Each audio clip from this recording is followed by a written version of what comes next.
Welcome to another episode of the No Ceilings Podcast. I am Tyler Metcalf, joined as always by Tyler Rucker. Rucker, how's it going? Metcalf, doing good. Another glorious day to talk some NBA draft. I'm pretty excited for this one. You know, I liked our last episode, Metcalf. I feel like this one's going to be even better. The deadline or the floodgates are getting closer and closer each passing week. I can sort of start to see the light at the end of the tunnel when it comes to the 24 cycle being back in our lives. It's really driving me crazy right now because I'm ready to rock. Maybe like 2 weeks I'll be fully ready, but I feel pretty good right now. How are you doing, sir? How's everything holding up? Just fantastic. Getting that similar itch of needing basketball back. Also, I'm starting to get that itch of doing a little more writing and video breakdowns and stuff. The more I watch of these guys and the more research and stuff that we do for these podcasts, it's like, oh God, I need to start being better about putting content out besides this lovely podcast that we do. I'm excited for this one. So we're kind of building off of the similar theme of last week, hopefully consolidating and making it a little more streamlined this episode. But last week we focused on the kind of historical development of combo guards. We didn't go super far back, but we went back to 2016. And that was kind of right around the time where both of us started doing the really in-depth scouting work. And we went through just the 2019 draft because we both have this firm belief that you can't really make a full-on determination of a guy as a hit or miss until they have about 3 years of experience under their belt. Obviously, that you can have a good idea of if a guy is going to go one way or the other, but there are a lot of times where there is that big third-year breakout and fourth-year breakout where a guy's role and potential and projection can really change. So we like to be a little patient with these guys. So similar to last week, we are going to look at the center position. We're not necessarily breaking it down into a specific archetype of stretch big versus rim protectors versus rim runners versus switchable bigs. We're just looking at the centers overall drafted from 2016 to 2019, just in the first round. So, Rucker, when you think of the center, it's very open-ended question here that I'm doing you no favors of, but what really stands out with that position to you, and just how it's kind of developed and grown and its influence over the last handful of years? I think the biggest thing with bigs, with centers, right there, you could almost argue that it's transitioned from centers to just bigs now, because you almost have to either be a true center or be able to have a little bit of versatility where maybe you're playing the 4 or 5. Like, it was awesome back in the day when we had those traditional, like, oh, you're a power forward, you're a center. And now the game's just like, okay, positionless for most teams. I think the biggest part for me is the scouting mentality has completely changed. You need to have a lot of versatility as a big now. Like, you're required to have a little bit of potential to be a floor spacer. It's not just back in the day, we would be looking at these guys and be like, okay, yeah, we'll feed them in the post, give them some looks there. And now it's kind of away from that. You're almost having a desire to kind of find the guys that it's like vanilla'd, when it's like, okay, they can protect the rim, they can rebound, play good defense, be a lob threat. It's almost simple. And if you have some other aspect of your game that you can also bring to the table, like Robert Williams is a name we'll probably bring up, but like, I loved Robert Williams out of Texas A&M because I was like, the Same. defense is there, but he also has playmaking ability and some offensive upside. So I think now it's like, what NBA skills do you have? Do you have multiple ones? And what's your kind of, the cherry on top when it comes to you, where it's like, oh, playmaking, there's some floor spacing potential. I think that's the biggest thing for me now with centers and bigs is you have to be kind of open-minded, where it's like, it's a completely different evaluation from early 2000s with like guys like Tim Duncan, where it's like, oh, we're going to run the offense through him in the post and let him go to work. And obviously Tim Duncan's a, Hall of Fame, one of the best ever bigs, but we've gotten away from like the Tim Duncan, Kevin Garnett's, those speed up, let them have in the mid range. And obviously if you're, guy like Karl Anthony Towns or something like that, you still can do that. You still have those looks, and it's a really interesting thing with bigs these days because teams have to be open minded where it's like you adapt to bring out the strengths of those players. But I think now we're seeing teams that are just like, we want the rebounding, rim protecting, athletic, lob threat, good hands, good feet. I mean, you always talk like feet and hands are so important. So sorry for my little rant there, but it really is an interesting case study when it comes to like the different opinion you have of big scouting throughout the years. What about you, Metcalf? Yeah, and I think it's just really interesting how over the last couple of years they kind of went from the absolute focal point where you had to have a 7 footer to even challenge for an NBA championship to almost being viewed as being irrelevant. To now it seems like they're kind of the linchpin in how a lot of teams kind of build out their rosters because there is so much versatility to the position now where you can just have these low maintenance athletic rim runners, rim protectors where that's their job. On offense, they don't really do anything besides screen and, offensive rebound and catch alley oops and putbacks and dunk it and then protect the rim on the other end. Then you have these other guys who are the offensive focal points where they can stretch the floor, they can create for others, they can attack off the bounce, they can post up. So, you get these wide ranges in guys from a Mitchell Robinson to a Karl Anthony Towns to a Nikola Jokic to Ivica Zubac, to Wendell Carter. And it's all over the spectrum now where instead of being just this kind of cookie cutter position where it's like, you just from one team to the other, they all kind of look the same. It's now become a total grab bag of what unique skill do you have and what does this, I think a lot of where we can really determine what a lot of front offices and coaching staffs value based on who they implement at the center position. Absolutely. I think one of the biggest things you're seeing too now with all these this new crop of bigs coming in each and every year is they're more versatile or they're offering the potential to be more skilled when it comes to, you know, I think I watched the McDonald's All American game, like two of the top bigs, like first possession, they got the ball, they're putting up a three. And it's like you don't see that right away. But now it's almost we're NBA teams, organizations, scouts, we're almost wanting that from them now. It's like show us that you have the potential to be a floor spacing big with some upside to more areas of your game. Like we want to see that bigs have the ability to handle the ball a little bit. And Hmm. I'm not saying like, oh, you need to run the offense, but there is bigs that's like, hey, we can run the offense through them at the top of the key. They got playmaking ability, they got some vision. It's just, I really do think now the modern NBA, you need to bring more to the table as a big. It's really hard to be a big that's like, oh, well, I rebound at a high rate and I can block some shots. And it's like, unfortunately, that is going to be in the next draft. So you have to be able to offer something else to the table to keep your job, stay around in the league, or else they're going to just try to find that any other place. Like we always say, like, well, why would I draft that guy when I can maybe get that guy in free agency? Like that's a big topic when it comes to bigs, you know. So I think that's as a prospect, if you're a big man, you got to be having a lot of areas of your game that teams are thinking like, okay, this is maybe a little raw, but there's something here to develop in which we could have a more versatile piece. Okay. After all of this, we're gonna pivot to the bigs in the 2024 class and look at both the returners and a couple freshmen. But before we do that, we got to look at guys who kind of hit and unfortunately missed in the last couple drafts going back to 2016. And instead of running through pick by pick, year by year, we're just going to kind of group them into hits and misses. So I'm also going to, for those of you who are a little more visual learners, there's a lot of noise here. We'll run through it all if you're watching on YouTube.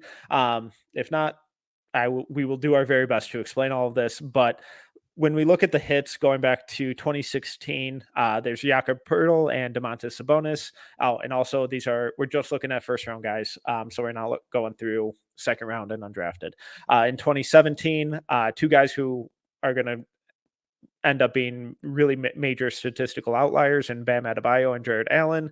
2018, DeAndre Ayton, Jaren Jackson Jr., Wendell Carter Jr., Robert Williams, and I guess Mo Wagner. We put him in yellow because he was a very end of the first round pick. Has hung around the league for a handful of years now. Still gets minutes, so not really a hit, not really a miss. Looking at the misses in 2016, we have Dragan Bender, Marquise Chris, Georges Papagiannis, Scalabissier, Damian Jones. In 2017, Zach Collins again in yellow. Injuries have been a major reason why, and he was looking really good this last year. So, not don't feel super comfortable calling him a flat out miss. But then we have Justin Patton, T.J. Leaf, Harry Giles, Angus Pesenix. Apologies on the mispronunciation. Caleb Swanigan, rest in peace. Tony Bradley, 2018. Mo Bamba, Omari Spellman, and 2019. Jackson Hayes, I'm saying he's a miss based on where he was drafted. Goga Patazi and Mfandu Kabengele. Rucker, where do you want to start? I mean, for everyone watching, and for everyone listening too, Metcalf's got an unbelievable chart up here with a lot of numbers, a lot of analytics, advanced numbers. So, like Metcalf said, we'll try to kind of run through this and keep it as simple as we can because it might be intimidating for some. But when you slow down and go piece by piece, it starts to make a little sense. Beautiful mind status. It's just always so interesting to look back at just the wide range of bigs. You tell me, Metcalf, where you want to start? This is fun. I love numbers. I'm a nerd at times. Yeah, let's just kind of go through big picture here. So the whole thing, or the whole premise of what we're looking at here, is 8 different categories that seemed really relevant for centers and statistical trends that we could potentially look at. So we looked at 8 categories, being block rate, steal rate, offensive rebounding rate, defensive rebounding rate, true shooting percentage, assist rate, 3-point attempt rate, and then usage, and then averaged all those out between the 2016 and 2019 drafts, and then looked at how these guys compared to each other in those categories. And for those watching, if the cell is red, they're below average in that category. If it's green, they're above average. Pretty simple color coding. But there were some real commonalities that we saw when we did all of this. Of the guys who were part of the quote unquote hits, they were above average in 4.4 of these categories and below average in 3.6. And then the guys who were misses were above average in only 3.1 of the categories as opposed to 4.9. Why these categories? I think the reason I chose these categories is because for block and steal rate, really good defensive indicators of how guys they're usually defensive indicators that translate pretty well to the next level. There's a pretty strong history of that. Offensive and defensive rebounding rates, I wanted to separate those out because for some players, one can really skew the total rebounding rate, and it's important to look at, okay, are these guys effective at crashing the glass, creating extra opportunities on offense, and then on defense, are they excellent at controlling the paint, controlling the rim, and ending possessions on that end of the floor. True shooting percentage was mainly just to look at, I don't really care right now if you're an awesome shooter or just a rim runner. Can you be an efficient scorer? And that was the purpose of that. Assist rate, do these guys have any kind of general feel for the game? They don't have to be playmakers. They don't have to be offensive hubs, but are they moving the ball? Are they getting other guys involved? And assist rate tends to be a solid indicator of that. Then 3-point attempt rate is how frequently of their total field goals, how many of those were 3-point attempts. That was a better indicator of outside shooting than 3-point percentage because young centers are rarely very good 3-point shooters in terms of percentage, but we wanted to look at willingness to shoot and how that kind of affects their game and carries out you know across the field, and then usage rate of how frequently were these guys involved, and then comparing that to where they were. What are they, just freshmen and they're involved all the time because they're that skilled and that important to the team, or do they have a really high usage because they're older and they have seniority over everyone, so they're getting those kind of mandatory reps. This is awesome. For everyone that might have a headache, Tylenol helps, but just bear with us. What I love about stuff like this, and this is the conversation that always will draw, kind of an army or a bit of a battle when it comes to the discussion or the discourse when it comes to like analytics and the eye test. And I'm a big believer of like analytics like this is really good to tell you a bigger picture or to back up what you're seeing on tape. Like for everyone that's watching on YouTube. So like we're looking at Jaren Jackson just to point out one. And in two categories, he's below average when it comes to offensive rebound and defensive rebound percentage. But every other category, above average, or he's, rating out in a high percentage.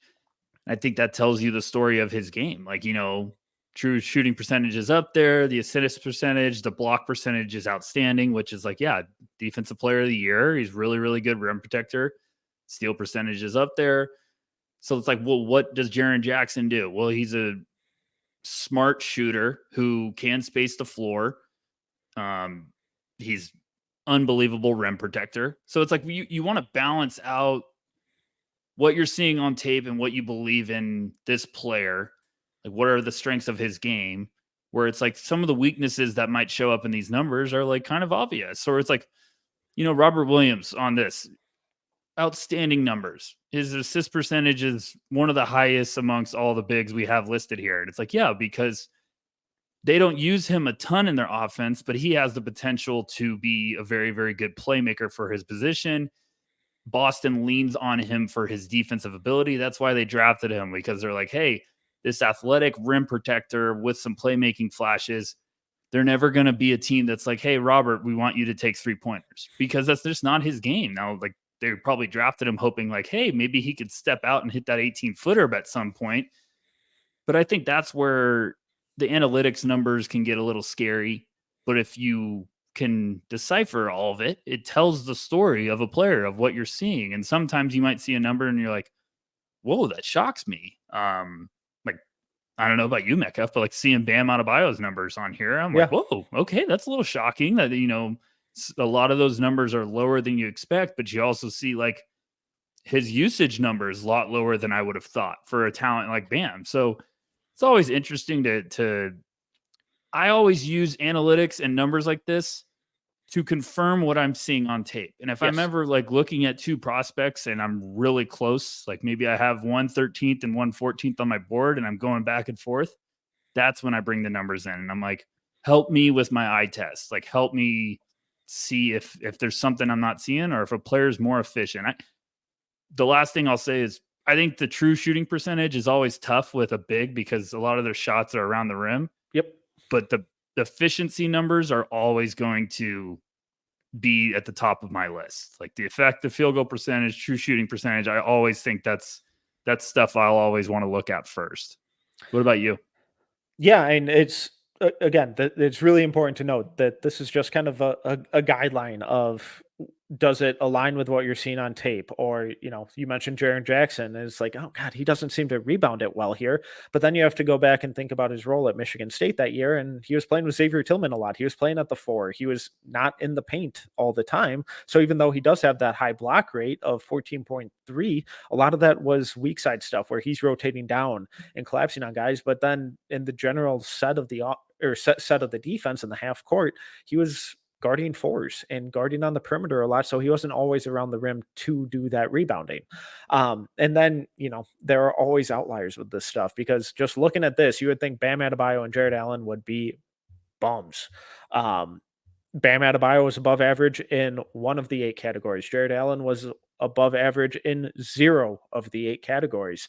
And I just think that's really interesting, because it speaks to their roles, speaks to how they were used. And then it really speaks to their individual development and how much of an outlier some of these guys can be, and how much of this whole process can just be total blind luck in terms of drafting these guys.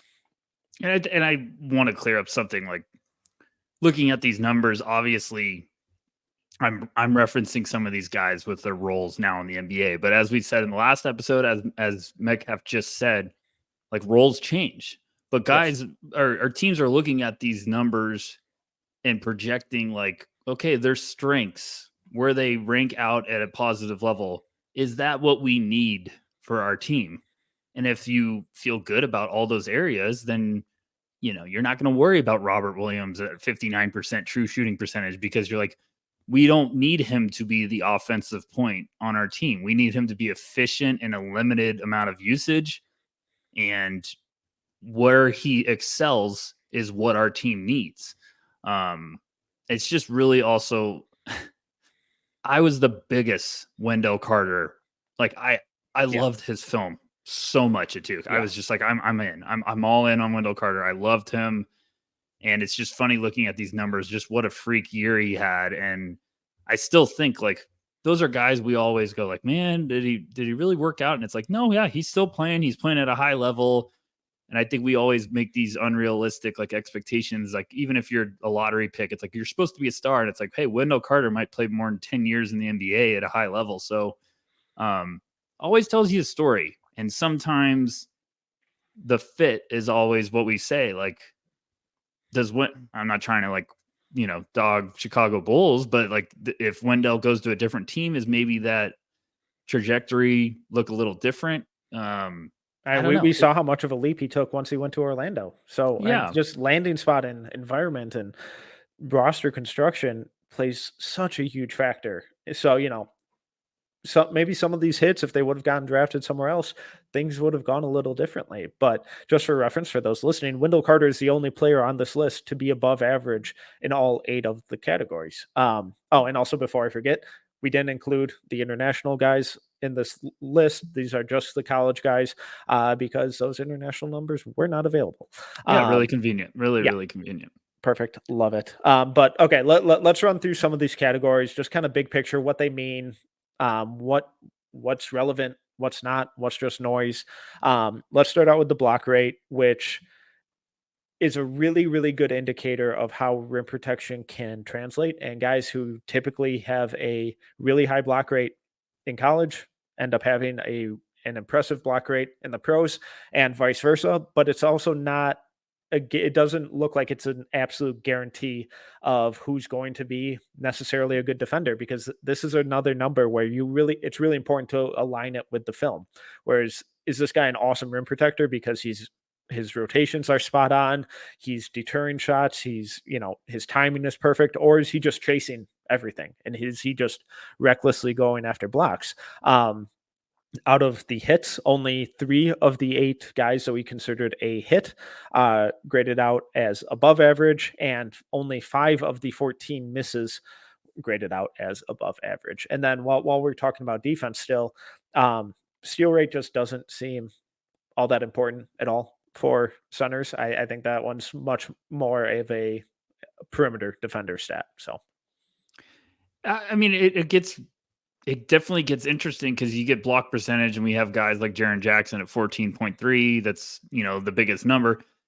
I feel like when you see this stuff and there's clear guys that are really high percentages, you're like, okay, I need to make note of that. But then like, Robert Williams at 10.5, Skal Labissiere at 10.3. So then you're like, okay, well, Skal was 10.3, but every other category he was below average. But then you get to like Zach Collins at 9.8. A lot of his other categories, he's above average. And I still think, Zach Collins doesn't have an injury bug. We might be saying he's a really dang good player in this league. And still think when he's healthy, he's a very, very good, impactful piece. It's just always really interesting. Wendell Carter's up there in the greens. And then you get lower and you like Mo Bamba and Jackson Hayes were outstanding careers or outstanding rim protectors early on. And it's also fun because you can see what a player, it doesn't like the numbers won't tell you everything, because some guys, like we always say, are not finished products. Because like Jared Allen's one of the lowest block percentages on this list, and he's one of the best rim protectors in the NBA now. It just takes time for these guys to kind of find their groove. And Jakob Poeltl with the defensive numbers is low, but then you're like, he's known for his defense now in the NBA. So it's numbers that always one shocked me. That one did, like when you started that off and that was the first number, I was like, whoa, okay. But I really do think it's an important thing too. Like you have to buy into potential and upside. And just because you're looking at analytics does not tell the whole story. It can help you, but I think that's why it's so big, where I will always lean on the eye test. I will always lean on the film. And, I joke sometimes where like film doesn't lie until I'm wrong on a prospect. And I'm like, okay, the film lied. But I think it's important to use the film as your heart and soul when you're evaluating. And then the icing or the dessert is literally analytics to help you with that evaluation. And I've had plenty of times where I absolutely love the film and I go look at the analytics and I'm like, whoa, okay, I need to go rewatch the film. And sometimes that can change what you're seeing. Sometimes maybe you feel like, oh, might be a little drunk in love. Shout out Beyonce. But sometimes you have to kind of not second guess yourself, but sometimes your own evaluation needs to be reevaluated, if that makes sense. Yeah. Moving on to the next couple categories. What this whole exercise, one of the things it really showed me was how important rebounding is for these Yeah. guys. I know that sounds like duh, they're centers that they need to rebound, or else your team is screwed. But this whole exercise really backed it up, where the guys who have hit 5 out of 8 of them were above average in both offensive and defensive rebounding rates. And then the guys who are misses, the vast majority were below average in both of those, where only 5 finished out or rated out as above average in both offensive and defensive rebounding. And Zach Collins was one of those. So even if you want to consider him a hit, now we're down to 4. The importance of creating extra possessions on offense, of ending possessions on defense, intuitively, it's obvious. Like, just the way basketball works, it's like no crap. But when you get these numbers and it backs that up and it backs up how these guys play, and it's a really, really easy number to kind of process and then also align with the film and the box score numbers. I think this is a really easy one going forward, where you can use it to be like, okay, is this guy actually an effective rebounder, or is he just kind of out there taking up space? Yeah, rebounding so important. I like how you have the spread out with like the hits and stuff, because then you can go around and kind of average it out or compare when it comes to it. And from like what I'm seeing is, you've got what, 8 guys as hits. Yep. Only one guy was below average across the board. That's Jared Allen. And I think that makes sense from, his film at college to what he's turned into. It's kind of just absolutely blossomed. And the other one is Bam Adebayo, who's below average in most stuff, and then the true shooting percentage. But those are also 2 guys that out of all of those hits were 2 of the lowest usage guys, not including Robert Williams. But what I think the biggest point is when you look at these, it's a clear, like, if you're below average in one area, you need to be excellent in another to kind of balance it out. I think the rebounding is always going to tell a big picture, a big story. Like we pointed out earlier, Jaren Jackson's lower with his rebounding numbers, but he's excellent across the board in every other category. So it's like, well, the rebounding was not what we want it to be, but he's awesome everywhere else. And it's like, okay, I guess we can live with that, especially if Jaren can play alongside maybe a bigger rebounder, or our roster features some guys that are really good on the board. So then Jaren won't, it balances out. And like Metcalf said earlier, it's always roster construction. It always is fit. So, but I rebounding would probably be at the top of my list if I was ever looking at a big. Like, oh, can he take over the game with the glass or what? Yeah. The rest of these are more offensive based. So we have true shooting percentage, assist rate, 3-point attempt rate, and usage. With the true shooting percentage, the reason I included that one specifically was really because I don't care necessarily where you're getting buckets from as a center, but when you get those opportunities and you are taking those shots, they have to be done efficiently. And then you can align it with that 3-point attempt rate. And if that is super low and your true shooting percentage is super low, we very well have a problem. because that means everything is inside. You're probably taking a lot of either you're post up heavy, you're taking a lot of bad mid range jumpers, you're not finishing through contact, or you're just missing dunks and layups. So when both of those are low, that's a real concern. But if the true shooting percentage is a little lower, but the 3-point attempt rate is a lot higher, I can forgive that lack of inefficiency given how few young centers are actually legitimate 3-point shooters. Then looking at the assist rate, it's not can this dude be a playmaker? Can he run an offense? But it's more so used as a counter to the low block and steal rates, and just a tool to show, does this guy have a general feel for the game? And you look at Domantas Sabonis, for example, where he was one of the higher assist rates at 9.7, and that can tell you that he's a little more offensively focused, especially with the 66.2 true shooting percentage. And that can kind of offset the really low block and steal rate numbers that he had, because it's like, okay, this guy has a better offensive feel than most of these other guys. The defense could be a problem, and it very well may be a problem. Turns out it kind of has been, but the offense has really grown and become one of the most fun NBA skill sets in the league. And then with the 3-point attempt rate, I really hate throwing 3-point percentage on centers, especially since most of them are low volume, low difficulty level. But I want to see, are you willing to shoot from outside? And what that tells me is that there's a confidence there and a much higher potential for them to be a solid, or at least capable 3-point shooter going forward. And then if it's super low, like a lot of these guys are, I don't really care. Yeah. Yeah. I mean, I really like all these categories you have because I think the true shooting percentage always is important. I think assist percentage and also looking at assist percentage combined with usage is really fun for me. Yeah. Like if you don't have a high usage, but you have a high assist percentage, that tells me some fun stuff. That tells me like, okay, you know how to make impactful plays.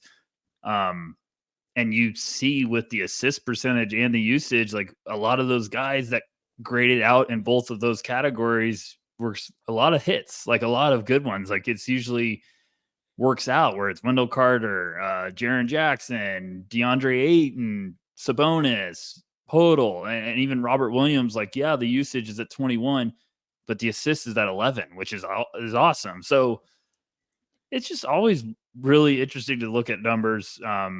I know some people are probably having headaches. Like I said, just be patient. And I hope this helps for everyone listening. If you're wanting to understand what you're looking at, I hope you go check it out on YouTube, because this is a great way that Metcalf brought this up. And it's always funny when numbers can tell the story. Like I've said before, it doesn't tell you everything, but numbers will help you back up what you're seeing.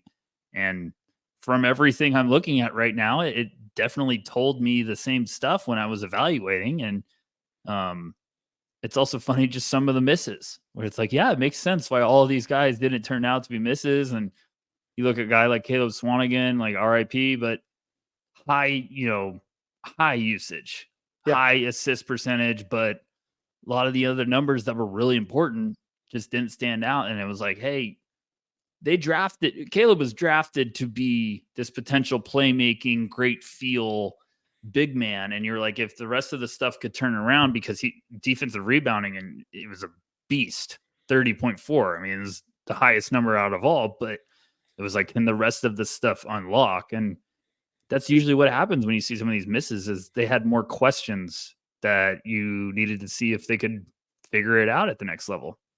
Yeah. And with Caleb, that's always a tough one because there's obviously other stuff going on that I know you're well aware of. And, a guy like Harry Giles is on this list, but just after those injuries in high school, he just never really turned out to be the guy that we all hoped he was. Kind of Justin Patton coming out of Creighton, some of his offensive numbers were incredibly impressive, but then he gets that foot injury and just stuff never really develops. But I'll make sure that when we share this on Twitter and whatnot, that we include some sort of screen grab or whatever of this whole spreadsheet, so you can kind of follow along. But the reason, besides just kind of having fun and looking at what made sense over these last handful of drafts, that we did this is to bring it forward to Yeah. the 2024 draft and kind of looking at some of the returners and looking at their numbers from last year or their careers if they're more than just soft or if they're older than just sophomores. Obviously, there is an inherent flaw to this because it completely discounts the progression that they've taken over the summer and all of that stuff. But I think it can still be a an interesting starting place to look at these guys going into next season. For me, the one that really stands out is just Donovan Clingan right off the bat, where he's above average in 6 out of the 8 categories, and the only ones that he's below average in are assist rate and three-point attempt rate. And I think both of those categories we're expecting, they've been playing overseas. There was rumors that the 3-point shot was going to be something added to his bag this year. He's been attempting them in all those exhibitions overseas. So that's probably going to go up. And I think with playing time, the assist percentage is going to go up. So I think this is almost more important for now to almost track where this ends up going, because you can argue that Donovan with more playing time could do some real damage with all these numbers in a good, hopefully not a negative way, but um that's definitely one that catches your eye right away. And as you're expecting, like he was an Mhm. analytics darling last year, but now you're expecting like a big year for him. And um, the fun part about this list is there's some names already that I was lower on last year that I'm like, whoa, those are higher numbers than I was expecting. So it's fun to almost see like, okay, this is where they're starting at. Let's see what they can do to build off of this. So, which name that you were kind of skeptical on, where you're like, oh, interesting? I would say Filipowski Yeah. jumped at me right away. That assist percentage is nice. Obviously, there's 3-point attempt rates there, but we'd like to see it be more a little efficient this year, and I'm expecting that all to happen. But even like the steal percentage being up that high, I'm like, whoa, okay. And the defensive rebound numbers good. All numbers I think will get better. Like his true Yeah. shooting percentage is a little bit below average, but I think it's just because last year the 3 ball really struggled to come around. And if it takes the leap that I'm expecting, I'm sure he's going to be a name with a lot of greens. What about you, Metcalf? When you put these together, were there any names that you kind of were like impressed by or shocked by or confirmed Um, what you saw on film? Or I think the Filipowski example is a really interesting one because the steal rate being 2.7 shocked me. yeah, that's a That felt big really number. high, and that's substantially higher than anyone else on the sheet, even going back to the previous drafts. I thought the rebounding stuff was really interesting. I know he put up a ton of double doubles all season, so it's not like, oh, whoa, he's an awesome rebounder. Well, yeah, that showed up in the box score, but I think it's also really indicative and really shows that he was playing on the perimeter a lot with such a low offensive rebounding rate, but almost a 25% defensive rebounding rate, where on defense he's crashing the glass, but on offense he was always out on the perimeter. Then you look at the 3-point attempt rate being high, true shooting percentage being low. It's like, okay, so he didn't shoot well from three at all. Is he a bad shooter? Was he taking difficult shots? Did he have awful shot selection? But then you go back and look at the tape, and it's like, okay, the form kind of looks pretty good, which is encouraging. The confidence is definitely there, but then you look at the shot attempts and the difficulty of it, where there are a lot of step backs and movement stuff, and it's not just the trails, the trail threes, or he's standing in a corner and launching whenever it gets swung to him. There was a lot of difficult shots in there, so it's like, okay, I can be a little more forgiving on that really low true shooting percentage because you are taking a lot more difficult shot attempts, and that was something I really ragged on him for a lot of last draft cycle, and it's like, okay, this is kinda making some sense.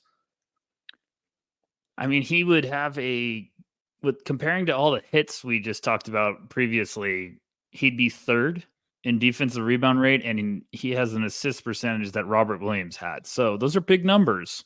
Um, very, very big numbers. Like even Oso at 15.6 for an assist Yeah. percentage is like, whoa, like that is a humongous number. I mean, Caleb Swanigan, everyone knows how awesome his playmaking ability was in college, and he was at 16.4. So that's a serious neighborhood to be in. And it's important to look at these numbers because it really does tell you, like, also with that at 15.7 usage is even more absurd. Yeah. But it's a good good stepping stone, good kind of area to take and see where they could build off of.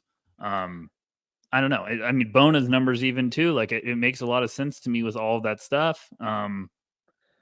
Yeah, I know. The block. I mean, I don't know. Specifically with Bona, I mean, super high in offensive rebounding percentage, which makes sense given the way Yeah. he plays. But then the defensive rebounding rate feels unnaturally low for a guy of his athleticism and work rate. But then again, that's where you have to go back to the film and kind of similar to the Jaren Jackson low rebounding numbers. It's okay. Is Bona a bad rebounder? I was like, no, not really. But then when you go and watch their pick and roll coverage, he was blitzing everything where he's chasing guys out to half court and then having to chase and recover. So it's not that he's a bad rebounder, it's that their defensive scheme had him way out of the paint and Yes. away from the rim all the time. Now that they're bringing in a Daimara, and a handful of other guys, I kind of expect that to be similar this year, where his defensive rebounding numbers are probably gonna be similarly disappointing. But does that align with the tape? Does that match with what he's doing on the court? Or is that a scheme thing where he's not put in a position to really bolster these numbers? And we always say situation's everything. And I think even you saying that out loud about Bona, that if I was in front office, I would be like, oh, you mean we can put him on he can switch and hold his own out there and he's going to be comfortable doing it. And then if he doesn't have to, he's going to be way better when it comes to rebounding and stuff. Like that would make me even more intrigued that Bona's already working on the part of his game where it's like, okay, we could switch with him and survive. Obviously, now if Bona's going up against Kyrie Irving, I have a feeling Kyrie might win Yes. that battle. But I'm just saying, like, you would like to see that. You feel good about that, and you feel also like the numbers don't tell the whole story, like we're saying before, because of the situation and like Metcalf said, like the scheme that he's in. I think the other one that we really got to talk about is a guy that we were both very out on last year. Kel'el Ware's numbers were significantly better than I thought they were going to be. I didn't expect to see that much green. Yeah. So, And for everyone listening, like I'm very excited because if Mike Woodson can't get Kel'el Ware to rock, then I don't know if who can. And I think him going to Indiana, like when there was the rumors of he was visiting and stuff, I was like, go to Indiana. Like Mike Woodson will unlock that. So I'm excited for him this year. I'm rooting for him. It was just the whole time when he was going to Oregon, I was like, this is not gonna work. And it's not just Kel'el Ware, and it's not just like I'm scared of 4 prospects going to Oregon this year. So it's that's good. That's a good area to start, Metcalf. Like those should build in those strengths. The offensive rebound, I need a little bit more juice, but again, that makes sense given the lineups yes. that he was playing with, where he was out there sharing the floor with Dante and Biddle a lot, and he's typically that power forward who is used for floor spacing. So kind of similar to Filipowski, he wasn't always around the rim. I'm a little hesitant that that's really going to take a leap up. I'm assuming he's going to be playing with Malik Renault a lot, but I would love for them to play him at center a bunch, and like actually have him around the paint and use that length and leaping ability to generate those extra possessions, because I think that's the one big area where we're looking at. Obviously, the shooting could be a little more efficient and all of that stuff, but by putting him around the paint a little more, letting him be a little more consistent rim runner, I think we're going to see that offensive rebounding rate rise. I think we're going to see that true shooting percentage rise. And then you combine that with him being above average in both of the defensive playmaking categories. That's really encouraging. I did not expect him to be above average in 5 out of these 8 categories, given how disappointing his year last year was. I mean, Bona's block percentage was awesome, and Kel'el Ware had a nightmare year and almost had as good of a block percentage. So that's where I love the numbers to come back and tell me like, hey, maybe it wasn't as bad as I saw. Maybe like this is a good year. Obviously, he has all of the stuff lining up to just have an unbelievable bounce back season. And I have to point out that the fact that him and Hunter Dickinson almost had the same defensive rebounding percentage is probably not good news for Hunter. Shout out Jayhawks fans. Yeah, have fun. So yeah, this is important. Like this gets me more excited about Kel'el Ware this year. And I'm right there with you. I think Malik Renew is going to be one of those guys that everyone's going to remember very quickly. Sounds like he's in fantastic shape and he's been working his butt off. So it's going to be interesting. Do they kind of play those two together? Do they kind of do some high-low? Do they try to, we'll see. But I'm hoping that Woodson at least gives Ware a chance to kind of spread his wings. And, if he just could show me some more offensive versatility, I just need the motor to be on. Yeah. I don't need it to be on 100%. I would love that, but I don't need it early on. If he could just show me like he has some possessions where it's just cooking, I'll be like, I'm in, big boy. Like, let's do it. I don't know. What about you? Anything else, or do you have Kel'el Ware at number 5 on your board? Do you want to spill that now? I do not. I have him fringe first round. I'm where in he should be. Where he should be. I'm in wait and see mode. I'm in please excite me early on mode.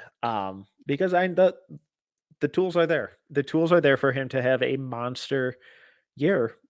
He's just got to want it. And that if he does, I expect both of those rebounding rates to rise. I expect the block rate to rise. I expect the true shooting percentage to rise. Situation was bad for him last year. Hopefully this one's better. Anything else on this, or do you want to move into a couple of the freshmen? No, I got nothing else. Cool. Sorry for the diehard Creighton fans out there about Kalkbrenner being on there, but all those names make a lot of sense. Zach Edey's still going to be fun this year. He's still a freak. Just incredibly productive at everything. His offensive rebound rate and defensive rebound rate being above 20 is just hilarious. Incredible. With a 32.6 usage. But then also a 13 assist rate. Yeah, so free. Just fun. Someone's going to take him early. I know it. I'm not saying like top 10, but someone's going to take him in like the first and just shock us. I think he's, just to wrap up with all of that, I think he's a really good case of one of these guys who, is he going to be a star? Probably not. But I think he's shown that he is so productive in so many different areas of the game where he's probably going to have a solid 10-year career as a backup, or a guy getting 15 minutes a night, where it would shock me if he just at minimum doesn't hang around the league for a while. A playoff team is taking him 100% because they're saying if it's going to work, it's going to work with us. Yeah. And that's going to be our backup big that we bring off the bench. And, he plays 5 minutes real quick and gets all of a sudden 3 boards and, a couple buckets. Like, some team will do that and they'll say, if it's going to work, it's going to work on our roster. So where do you want to go with the freshman? Okay. So I only put down 4 names for the freshmen. I think they're kind of the 4 biggest names to keep an eye on at the center position. I can't wait until I accidentally forget someone and someone roasts me for it. I'll call you out. Don't worry about it. I think the ones most worthy of talking about are Xavier Booker, Aaron Bradshaw, Izan Almansa, and Alexander Sarr. I'll let you pick. Where do you want to start with those? Yeah, I mean, we can touch on a Daimara too if we need to. We'll do it quick because we're gonna try to do some focused episodes on the big names, but we'll do big picture stuff here.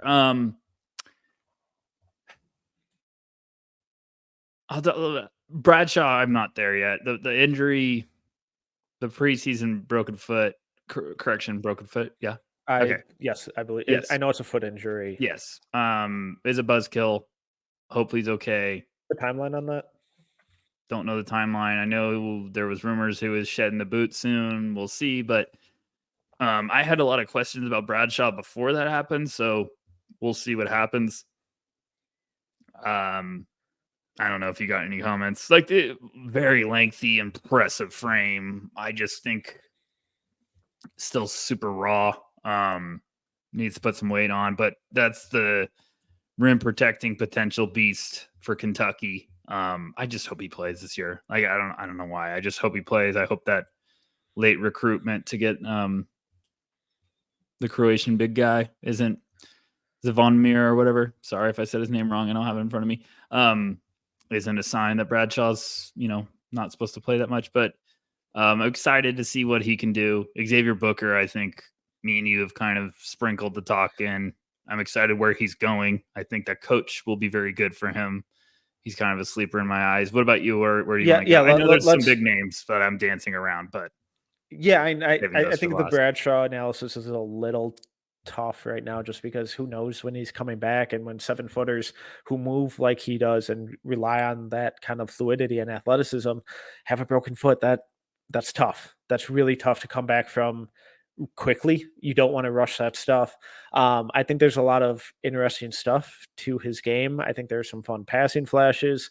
The shot looks promising. He looks confident in it. So long term, I think that could be a real tool. Um, the defense, it didn't. I don't know what to feel about the defense because he wasn't a bad defender, but he never felt as impactful as he should have. Does that make sense? Yes. Okay. 100% makes sense. So it's going to be fascinating to see how his year goes. I really hope that he doesn't rush the rush his path back because broken feet, messy business. Let's dive into Xavier Booker's game though, because I think he's a really, really fascinating prospect. Someone who I have a lot of mixed feelings on. Most of them are excitement. Can you sell me on him? I need to watch some more. I'm gonna be honest. I've watched. There's a couple of guys that have slipped through the cracks that I need to watch more of. I feel like me and you have talked a little bit about those. Xavier's literally on my list for after this episode, so I'll take the fine on that one. But hit me with the Xavier stuff, and then I can help you. Help you. What are your thoughts? What are your excitement levels, and where are you nervous about? Could be just like a freakishly versatile offensive player. The shot looks really beautiful. Really good positional ball skills in terms of his handle. A lot of really exciting passing stuff where he's kicking out of drives, making wraparounds, skip passes. The accuracy is kind of hit or miss on that, but just the vision, the mentality, the creativity to try stuff in the high school level, I thought was really, really encouraging going forward for what he could be. Good athlete, fluid, good leaper, good rebounder. Good size shot too, right? 6'10", Yeah, 6'11". I think he's 6'10". Yeah, I got 6'10", 210. That'll check. So all the physical tools are awesome. The defense is really good shot blocker, really good rebounder. Legendary butt coming on. The motor is not ideal. We always love the not ideal motors around here. Yeah, so a lot of the defensive stuff felt I am bigger and more athletic than everyone, and I'll deal with it when it gets to me type stuff where he wasn't anticipating rotations. He wasn't, beating guys to the spot. He wasn't getting down in a stance. It was okay. So I'm hesitating on being like, oh, this is a major red flag because he was significantly bigger in the games that I saw. He was significantly bigger and more athletic than everyone else on the court. So I'm really hoping it's a competition thing where it's like, what are we doing here? And he didn't really have to worry about getting down in a stance and being perfect on his rotations and all of that because the tools in terms of shot blocking and all that kind of stuff are there. It's just how frequently is he going to implement them? With Izzo, I would imagine that if he doesn't, he's not playing. So he's going to have to figure that out real quick. I mean, everything you just said to me sounds like the classic, like, oh, you bring a truck into the shop and they're like, hey, you need a new engine. Everything else is great, but you need a new engine. And then you put a new engine in and it's like ready to roll. So, I mean, centers are always scary to me at the high school level because I think the sentence you just said of like, I'll get to it when I want is very popular with the athletic guys. And I feel like the first month of college basketball, you could be like, that quickly got thrown out the door. Like the motor's kicking. So, maybe Tom Izzo's giving him a new motor. Maybe we'll see what happens. But okay, now I'm going to get off and watch Xavier Booker tonight. There's my late night activity. Yeah, because I think there's a lot there to like, and so frequently when we talk about those guys, where it's like, oh god, they're just such a better athlete than everyone else. It's their production and dominance comes just purely through that athleticism and that size, where there's like, where it becomes really easy to tell this isn't translating because there's not a whole lot of skill there. A lot of Booker's dominance and production comes through his skill and his versatility and his, especially on offense, where he's just kind of effortlessly floating around and finding these open pockets and drifting into space and cutting along the baseline. He has an intuitive nature of finding where to be and then moving the ball quickly and making really quick decisions on that end of the floor. So everything he does on offense is encouraging in terms of what he could be on defense. I just need to see it. Okay. I like that though a lot. That sounds very, very exciting. It wouldn't surprise me if he's one of the biggest risers and we see like a Jaren Jackson-esque like meteoric rise from him. I'm telling everyone right now, I said this before we started this show to Metcalf. I said, I'm getting excited about this class. I know everyone's been bad mouthing it. There's some names that I'm really getting excited about watching some of this film now. So, hey, yeah, I'll be that guy. Yeah, you guys can all say it sucks. I'll say I'm ready to rock with this class. Like I'll go to war with any class. I'm pumped. So I'm tired of hearing about it. The thing with that is people got to stop comparing it to the last 5 drafts or so. Yeah, those are outliers. We have gotten incredibly spoiled. The 24 class is the 24 class. Don't compare. Yeah, it's going to be fun. We're going to be fine, but stop comparing it to the other classes because we have been spoiled. And I'm telling you right now, every damn person that's saying this class is weak, fact check them in 6 months, and they're all going to be like, "Oh, class is getting really exciting, intriguing." So we'll see. Who else you got? The only other couple names are some guys that I talked about a bunch after FIBA with Almansa and Sarr. Do you have any new thoughts on them? I've watched a bunch more of all of them. Almansa is going to be a popular name, going to have a lot of people in their feelings, probably having them in the top of their boards or in that region. I get it. He has an unbelievable track record. If you're talking about overseas play, he's been with the OTE the last couple of years. I have more questions. I think there's a lot of stuff that really could come together fast and shine. Mm-hmm. But I do think, I think this G League Ignite team could have some guys that shock people in not a great way. I think it could be a rude awakening for some guys that people are very high on going into the year. And I think there's some guys on that roster that could be more impressive than people are realizing. And Almansa, I'm not trying to badmouth him. I just think he's got some tools. He's got some touch. He's got some stuff off the bounce that really gets you in your feelings. Could he have physicality. A weird Miller-esque year? I think he could. And obviously they're going to have a lot of mouths to feed with that roster. Not even talking about the backcourt. I love some of their backcourt prospects. Derry Darlin's one of my guys. I just love watching him raw, but I do really like his game. But I just think Almansa could have some of those games where we're like, whoa, look at that night.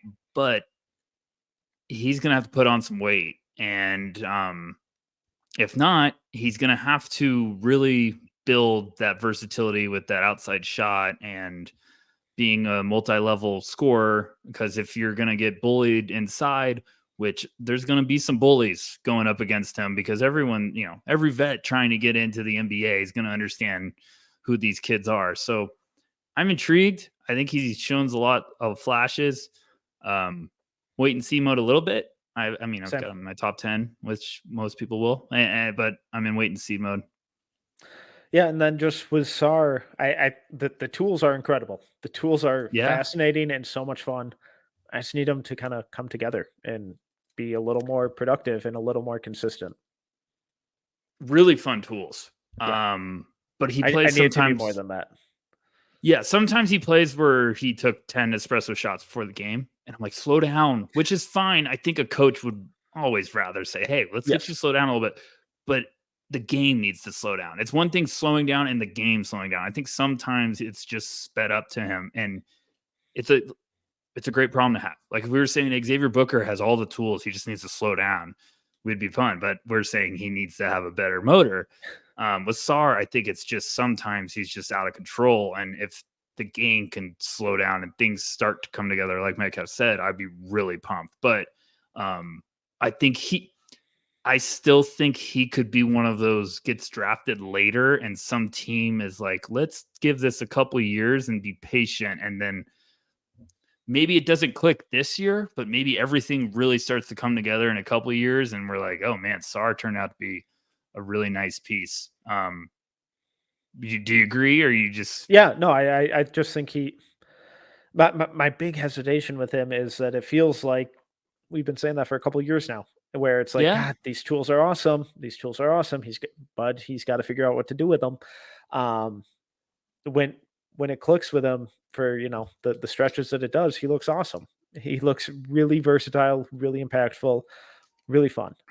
he's But like a Sam Presti pick for sure. yeah, yeah. So I'm 100%. really hoping that things start to click a little more consistently with him this year, because there's a lot to like and there's a lot to build on. It's just whether or not it does click. Rucker, you got anything else? I love Ademara. I'm worried. I've loved him. I've loved him since people could go back and listen to when we did the FIBA breakdowns last year. I was like, man, I like Mara a lot. Very fun. Really excited for his game. Need him to get tough. Yeah. Need him to get tough. Like he has such awesome plot passes, and his feel is sensational. He's got rim protection. He's got a lot of stuff that checks the boxes. There's some times where he gets pushed very easily, and I'm like, my man, that is not going to last at the next level. So I have a good feeling he's going to have a good competition in practice with Adem Bona is probably going to show him what it's like. So I feel like everybody else might feel very soft compared to Bona, but I feel like a lot of people are going to be in love with him quick. And if he comes out and looks great early on and, those tune-up games to start the year, like, yeah, I'm going to be pumped. But yeah, I'm a big Mara fan. I'm excited to see what he can do. This class is going to be fun. Get excited, folks. I'm tired of hearing the negativity. ELE, everybody love everybody. So no, Metcalf, that's all I got. I think the bigs are getting a lot of buzz in this class. They should. There's a lot of excitement. There's, Filipowski takes another step, Bona takes another step, and Kel'el Ware has a breakout year. This class can get real fun in a hurry. People are going to have to remember that they were bad mouthing this stuff. If they don't, then yeah, I understand the hesitation. But I still think we talked before we hit record. Like, I was like, there's some names I'm getting really excited about towards the top. So that's all I got. All right. Well, once again, I'm Tyler Metcalf. You can follow me on Twitter at TeamMetcalf11. He is Tyler Rucker. You can follow him on Twitter at Tyler_Rucker. You can find all of our written work at NoCeilingsNBA.com. It's 100% free. Just click that subscribe button. You can follow us across all socials at NoCeilingsNBA and on YouTube at NoCeilingsTV. If you enjoyed this episode, please make sure to subscribe, leave a review, and a 5-star rating. Until next time, see ya.